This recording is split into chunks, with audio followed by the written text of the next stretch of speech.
The search for meaning in life is a familiar challenge to many of us. Some materialist scientists and philosophers consider it a futile search. Prominent atheist Richard Dawkins, for example, claims that human beings are just throwaway survival machines. We are not just ghostly entities living inside machine like bodies, in an indifferent world.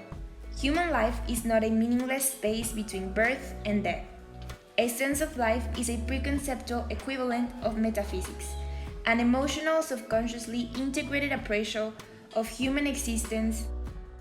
Humans make choices, form value judgments, experience emotions, and acquire a certain implicit view of life. Every choice and value judgment implies some estimate of himself and of the world around him, most particularly of his capacity to deal with the world. Humans may draw conscious conclusions, which may be true or false, or he may remain mentally passive and merely react to events. Whatever the case may be, his subconscious mechanism sums up his psychological activities, integrating his conclusions, reactions, or evasions into an emotional sum that establishes an habitual pattern and becomes his automatic response to the world around him. A sense of life is formed by a process of emotional generalization which may be described as a subconscious counterpart of a process of abstraction since it's a method of classifying and integrating. But it's a process of emotional abstraction. It consists of classifying things One that according you walk to the on with your emotions own they 2 feet. evoke. For example, of tying together by association or connotation. All those things which have the power to make an individual experience the same emotion. A given person's sense of life is hard to identify conceptually because it is hard to isolate. It is involved in everything about that person, in his every thought, emotion, action, in his every response, in his every choice and value, in his very spontaneous gesture, in his manner of moving, talking, smiling, in the total of his personality. It is what which makes him a personality.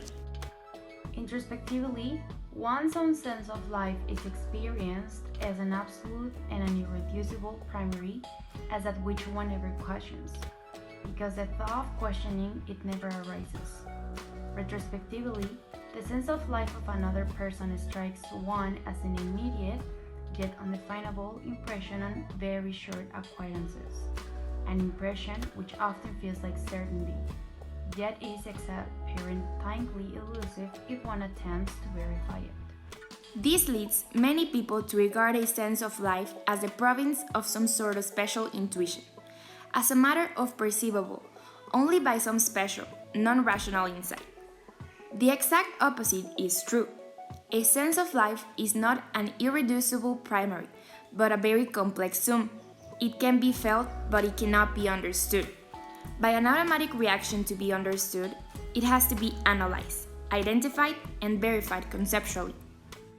Most analytic philosophers writing on meaning in life have been trying to develop and evaluate theories, for example, fundamental and general principles, that are meant to capture all the particular ways that a life could obtain meaning. The theories are standardly divided on a metaphysical basis, that is, in terms of which kinds of properties are held to constitute the meaning. Supernaturalist theories are views according to which a spiritual realm is central to meaning in life. Most Western philosophers have conceived of the spiritual in terms of God or a soul as commonly understood in the Abrahamic faiths. Over the past 15 years, two different types of supernaturalism have become distinguished on a regular basis. On the one hand, there is the extreme supernaturalism, according to which spiritual conditions are necessary for any meaning in life. If neither God nor a soul exists, then by this view, everyone's life is meaningless. On the other hand, there is a moderate supernaturalism according to which spiritual conditions are necessary for a great or ultimate meaning in life, although not meaning in life as such. If neither God nor a soul exists, then by this view, everyone's lives could have some meaning, or even be meaningful, but no one's lives could be exhibit the most desirable meaning. For a moderate supernaturalism, God or a soul would substantially enhance meaningfulness or be a major contributory condition for it. With all this explained, we believe that human life has a purpose, but it differs from one human to another. Each person should do the kind of activities that bring them joy to live a happy and meaningful life.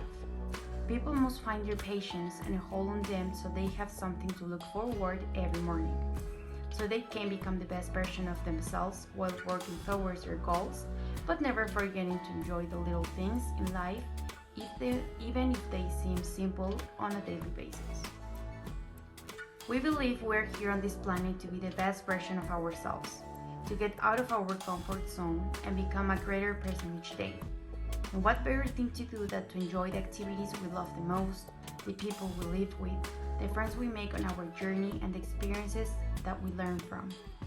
All of that together make us give a meaningful sense to life, but we might not perceive it the same way.